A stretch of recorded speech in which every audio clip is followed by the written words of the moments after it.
I'm Brian Goffenberg. I'm the CFO and EVP of VitalHub. We're a software company playing in the healthcare space, and hopefully I can educate you more on what we do.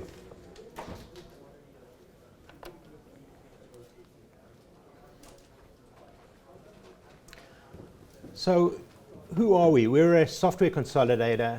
We're focused on health and human services digital solutions. And we believe there's a large fragmented global market in Canada, the UK, Australia, Qatar, UAE, and Latvia. We focus typically on the government pay healthcare systems, and we've built our business around that. Our business has two really major focuses of the business. One is synergistic M&A, which allows us to grow, and stable organic growth. We think we can grow the businesses that we acquire. We have a really strong management team who's been in the space for a number of years. We exited from a company called MedWorks in 2016. End of 2015, we sold it to a company, Vista Equity, one of their subsidiaries, Aptian, and then moved into VitalHub.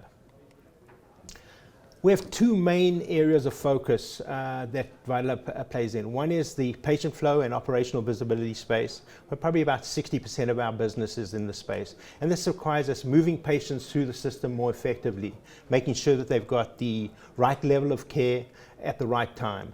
And I'll show you some solutions just now. The second part of our focus is on electronic health records in the mental health and community space. And we've got, that's where we really started VitalHub. We've made two acquisitions in the early days, which a company called B-Sharp and a second company called HiNext. So our solutions in the patient journey, you can see we have mobile apps, we have kiosks. You can pay when you get to a hospital. You can register through a mobile app. It'll tell you where to park. It'll tell you where to go to, where your procedure is, what the wait time is, and then after the procedure, you'll get more detailed information on where to go and where to get your information. You can do this through mobile apps, through kiosks. Our second focus in that area is the real-time operational visibility. So you can look at command centers within hospital regions or within hospitals, and allow you to decide which hospital should I take the ambulance services to, where are their beds available, which is the appropriate bed for this particular patient.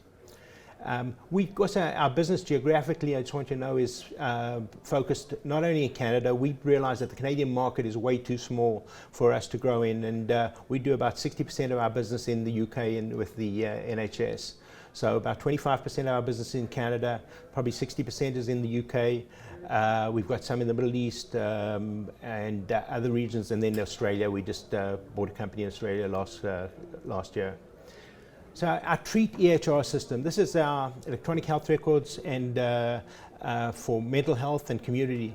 We've taken this product, this is where we really started when we bought HiNext and B-Sharp. We put the two products together, and we won a big contract with the province of Nova Scotia, which allowed us to take this product from the level it is now to where it was to where it is now. It's second to none, the top product within the Canadian market. We're winning a lot of business now with we won a great deal with Solicitor General. We've got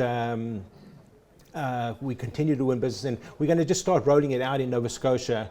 To date, we get about $500K of recurring revenue. We think we can get up to another $2.5 million of recurring revenue from that particular product in Nova Scotia.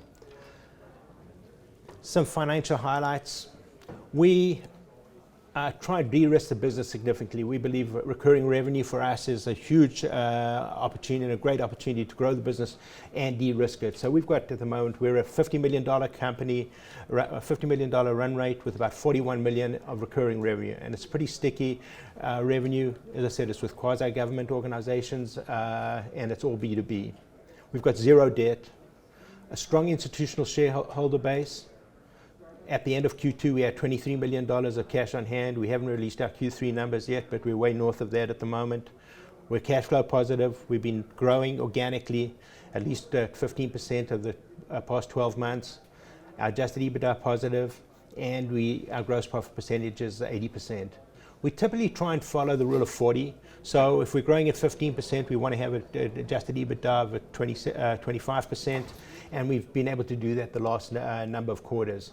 Why we look at adjusted EBITDA, because of the M&A profile, we've got a huge amount of amortization that throws through our income statement, at least over $1 million a quarter. But we've been generating cash about $3 million a quarter for the last number of quarters. The market size, we believe it's way big enough for us to go after. We put at $2.1 billion based on $700 per bed for 3 million beds. We think if you had all our products in every bed, it'd be about $1,600 per bed, but that's not going to happen. But we believe the market itself is huge, and there's enough opportunity and upside. We can also bring products from one geography to another, and we think there's a lot of upside in what we've done and what we can do going forward. One of our biggest assets, as I said, our first acquisition was a company called B Sharp. This has a offshore development team. It's a wholly owned subsidiary started by one of the founders of B Sharp, Vijay Kumara. His parents are Sri Lankan. In 2005, he went to Sri Lanka, built this team up. When we bought the company, it had 32 people there. It's got north of 130 people now. It gives us huge synergies. Whenever we make an acquisition of a company, we think there's a great opportunity to get the synergies in R&D. We'll keep the IP pure. We'll keep the people who are developing, the main developers, with the product. But then as soon as there's opportunity to move any development costs offshore, we're paying probably 25, 30 cents in the dollar there, and we can add a lot more capability within that region. Our M&A strategy, as I said, we find it at times can be a lot easier to acquire customers. We look for companies that have got at least 60% recurring revenues when we acquire them. We believe we can get cost-effective R&D from these companies. We can start moving costs across to Sri Lanka as soon as possible. We consolidate our G&A. We do all our accounting and our finance and IT through a centralized operation. Sales and marketing, we can cross-sell in other geographies or other areas, and we'll also, depending on if we buy a product that we think has a huge amount of opportunity for growth, we'll add sales and marketing, because most of the companies we buy typically have more development than they have sales and marketing capabilities. And we also try and sell organically. One of our big differentiators that we see from a lot of the companies that are out there, we do want to grow our products where appropriate. We'll buy an asset, and if we think we can grow it, we'll grow and we'll invest in it, and we'll look for growth either through in that region or by moving the product to other geographic regions. So, we pride ourselves, and as I said, we've been able to grow at 15% organically for the last 12 months, more than 12 months, 12 quarters. But we think we can do that continually. Obviously, as the denominator grows, the growth profile might slow down, but then we want it on the bottom line, because we want to try and follow that rule of 40. We've been paying about 1 to 2.5 times revenue multiple in most of the acquisitions. Combination of cash and stock, probably in the earlier days more stock than cash. Now that we've got a fair amount of cash on the balance sheet, we've got, as I said, we had $23 million at the end of last quarter. We've also got a bank line at pretty aggressive rates at $27 million, which we can utilize, and we can always use stock if necessary, but we try and stay away from that now. We'll throw in some stock if we think we want to keep people on and keep them incentivized, but it's really up to at our discretion now. Typically, our deals have been between 1 and 12 million in revenues. As I said, we look for 60% recurring revenues. Targeting owner-operators, and we also want to get our adjusted EBITDA down to between 20 and 30%. We have a huge pipeline, about 400 targets. A lot of them we either partner with at the moment, or we know of, or people nowadays are starting to approach us. They've heard about us. We're have a little bit bigger name out there now. And we look to reduce our cost by at least 20% when we do make an acquisition. So we typically, if we buy something that's break even, we're going to get to 20% margin pretty quickly, and then hopefully as we continue, we'll get that margin down further.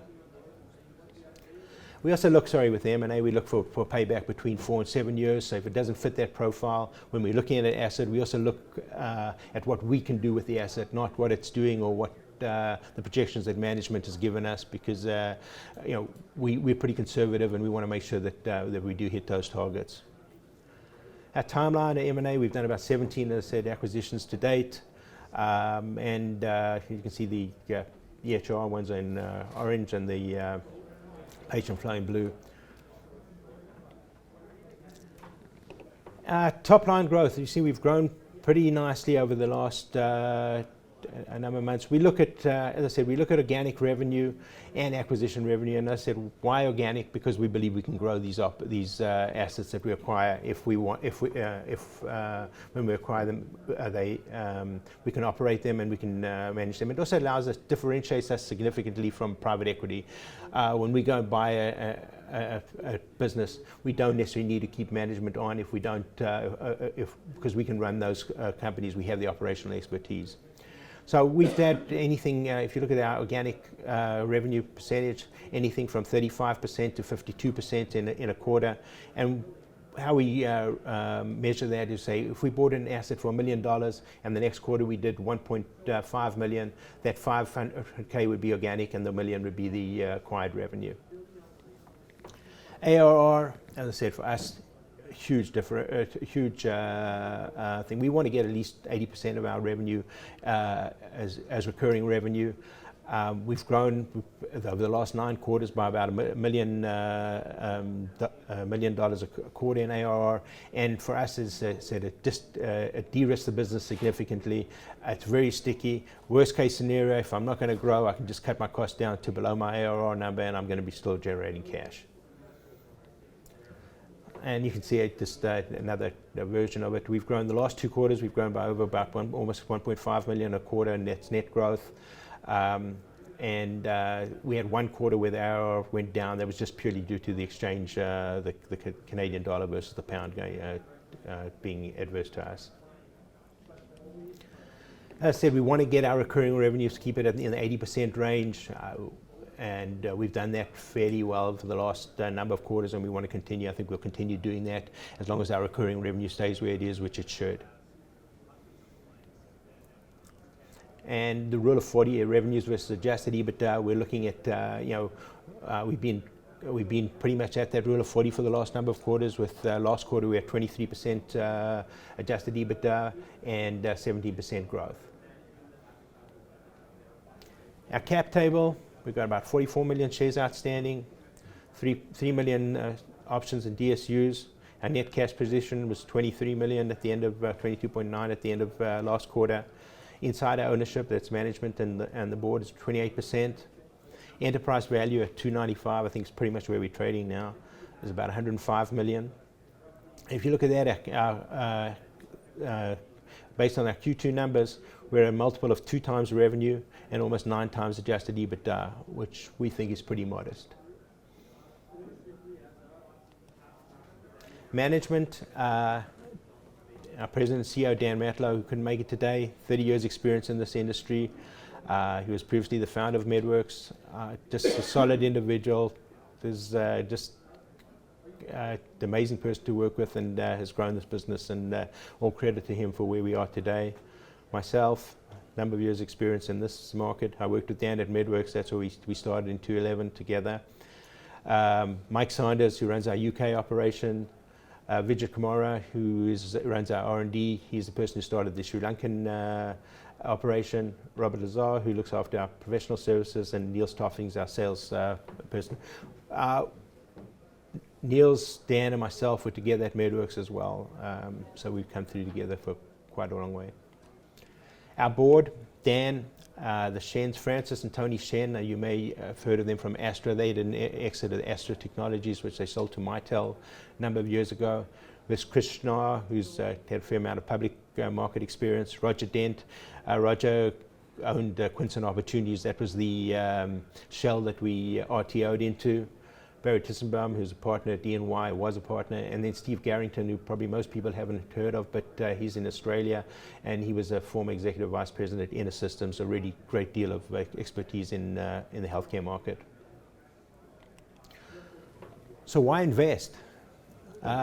We think it's a great opportunity. We think high margin business. Our GP is north of 80%, our adjusted EBITDA north of 20%, the strong positive EBITDA and the growing ARR, which significantly de-risks the business. We're getting accretive M&A. We're able to buy properties with fairly relatively cheaply, although it depends on, we'll look at anything and see what we can do with it, any asset. Our customers all B2B leading healthcare agencies, and we believe there's a sizable fragmented global market that we can go after and continue to grow. Thank you very much. Thank you.